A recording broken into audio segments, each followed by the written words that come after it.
नमस्कार दोस्तों, आप सभी विद्यार्थियों का आपके अपने YouTube चैनल एडू फैक्ट के प्लेटफॉर्म पे बहुत बहुत स्वागत है।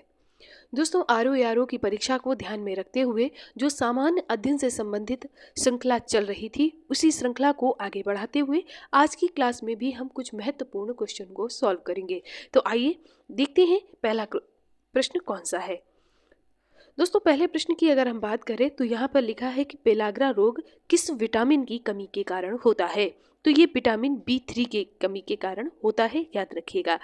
अगला प्रश्न कहता है कि पारिस्थितिकी पदछाप की इकाई कौन सी होती है। तो ये भूमंडलीय हेक्टेयर होती है, यानी विकल्प ए बिल्कुल सही हो जाएगा। दोस्तों, अगला प्रश्न कहता है कि अंसी राष्ट्रीय उद्यान कहाँ पर स्थित है। तो ये कर्नाटक में स्थित है, याद रखिएगा। राजकीय ललित कला अकादमी कब स्थापित हुई। तो राजकीय ललित कला अकादमी की स्थापना 1962 ईस्वी में की गई थी। अगला प्रश्न है, उत्तर प्रदेश में भारतेंदु नाटक अकादमी की स्थापना कब हुई थी। तो भारतेंदु नाटक अकादमी की स्थापना जो हुई थी ये 1975 ईस्वी में हुई थी। अगला प्रश्न है, सेबी अधिनियम कब पारित हुआ। तो ये 1992 में पारित हुआ था। सूक्ष्म लघु और मध्यम उद्योग अधिनियम कब लागू हुआ था। तो सूक्ष्म लघु एवं मध्यम उद्योग 2006 में लागू किया गया था। वस्तु निर्माण में कौन सा कर आरोपित होता है।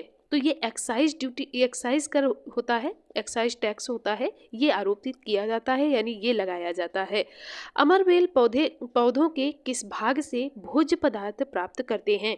तो जो अमरबेल होता है ये तनों से प्राप्त करते हैं, क्योंकि इनमें तने ही होते हैं। तने, अमरबेल एक ऐसा परजीवी पौधा होता है जो उसके तने को किसी भी पेड़ पे आप फेंक देंगे तो ये वहीं पर उसका सारा पोषण ले लेती है और वो पेड़ सूख जाता है।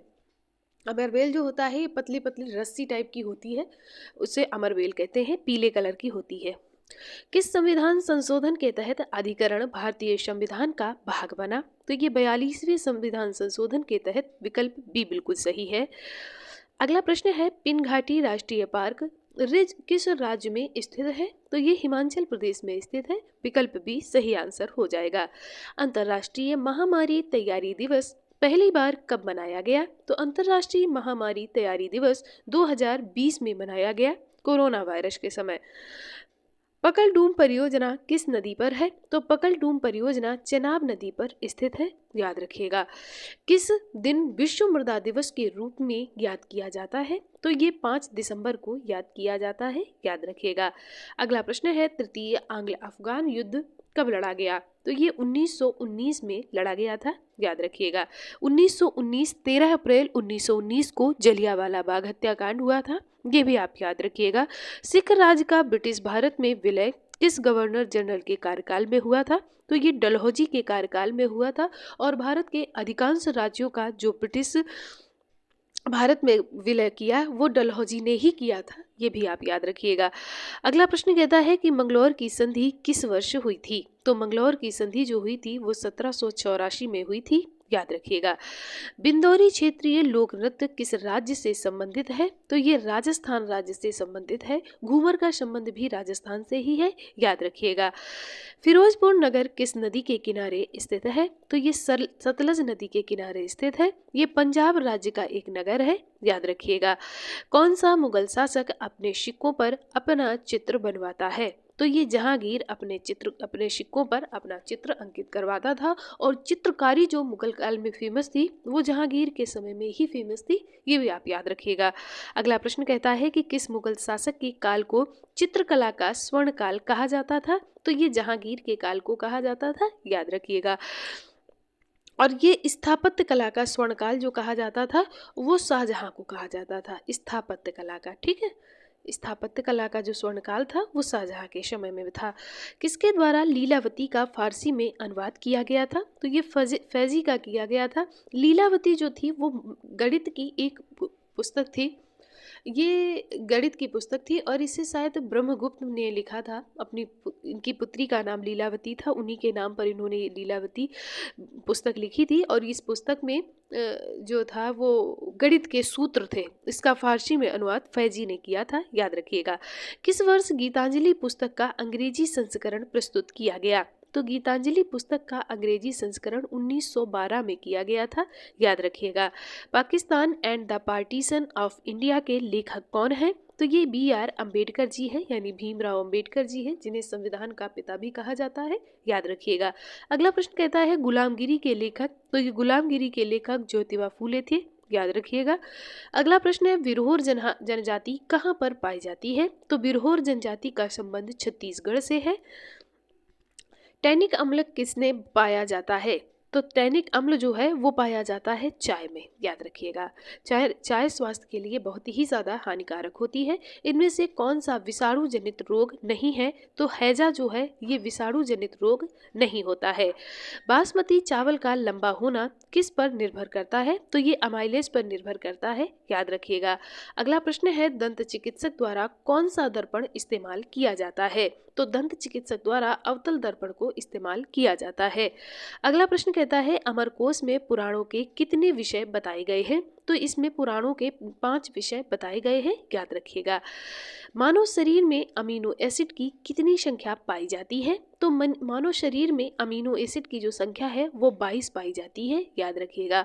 रामलीला को यूनेस्को की सूची में कब सम्मिलित किया गया? 2008 में इसे यूनेस्को की सूची में सम्मिलित किया गया है। अगला प्रश्न है अटल पेंशन योजना की शुरुआत कब हुई? तो ये 2015 में की गई, याद रखिएगा। गणतंत्रात्मक शासन व्यवस्था भारतीय संविधान में किस देशों से ली गई है? तो ये फ्रांस से ली गई है। अगला प्रश्न है कौन सी जल संधि भूमध्य सागर और अटलांटिक महासागर को जोड़ती है? तो ये जिब्राल्टर जल संधि है जो कि भूमध्य सागर से अटलांटिक महासागर को जोड़ती है। अगला प्रश्न है राष्ट्रीय जैव विविधता प्राधिकरण की स्थापना किस वर्ष की गई? तो राष्ट्रीय जैव विविधता प्राधिकरण की स्थापना 2002 में की गई थी। राष्ट्रीय वेटलैंड संरक्षण कार्यक्रम किस वर्ष शुरू हुआ था? तो ये कार्यक्रम 1986 में शुरू किया गया था। अगला प्रश्न है हाथियों की जनगणना कितने वर्षों के अंतराल में की जाती है? तो ये की जाती है 5 वर्ष के अंतराल में। अगला प्रश्न है हाथियों की सबसे ज्यादा संख्या किस राज्य में है? तो ये कर्नाटक राज्य में हाथियों की सबसे ज्यादा जनसंख्या है। दोस्तों अगर मध्य प्रदेश की बात करें तो यहाँ पर बाघ की जनसंख्या सबसे ज्यादा है। अगला प्रश्न है काबरताल आर्द्रभूमि किस राज्य में स्थित है? तो ये बिहार राज्य में स्थित है, याद रखिएगा। इनमें से कौन सा स्वस्थानीय संरक्षण के अंतर्गत नहीं आता है? तो ये चिड़ियाघर स्वस्थानीय संरक्षण के अंतर्गत नहीं आता है। जैव विविधता दिवस किस दिन मनाया जाता है? 22 मई को। इनमें से कौन सा हिंदी राजभाषा से संबंधित अनुच्छेद है? तो अनुच्छेद 343 का संबंध भारतीय संविधान में हिंदी राजभाषा से संबंधित है। अजमेर शरीफ दरगाह किसके द्वारा बनवाई गई थी? तो ये सुल्तान गयासुद्दीन के द्वारा बनवाई गई थी। लिंगराज मंदिर की स्थापना किसके द्वारा की गई थी? तो ये गंग वंश के शासक के द्वारा लिंगराज मंदिर की स्थापना करवाई गई थी। दोस्तों ये है अगला प्रश्न इनमें से किसका मकबरा भारत से बाहर नहीं है? तो औरंगजेब का मकबरा भारत से बाहर नहीं है, बाकी जहांगीर का जो है वो लाहौर में है, बहादुर शाह जफर का ये रंगून में है, बाबर का अफगानिस्तान में है और जो औरंगजेब का मकबरा है ये भारत में ही स्थित है, याद रखिएगा। अगला प्रश्न है इनमें से किसका मकबरा सिकंदरा में है? तो अकबर का मकबरा सिकंदरा में स्थित है, याद रखिएगा। राष्ट्रीय खाद्य सुरक्षा अधिनियम कब पारित किया गया? तो राष्ट्रीय खाद्य सुरक्षा अधिनियम 2013 में पारित किया गया था। हंटर कमेटी की रिपोर्ट कब प्रकाशित हुई थी? हंटर कमेटी की जो रिपोर्ट है वो 18 मई 2020 को प्रकाशित की गई थी। अगला प्रश्न है भारतीय जल सेना अधिनियम कब का है? तो ये 1927 का है, याद रखिएगा। दोस्तों ये थे आज के प्रश्न। आप हमें कमेंट करके बताइएगा कि आपके कितने प्रश्न सही हैं। आज की क्लास के लिए आप सभी विद्यार्थियों का एक बार दिल से बहुत बहुत धन्यवाद।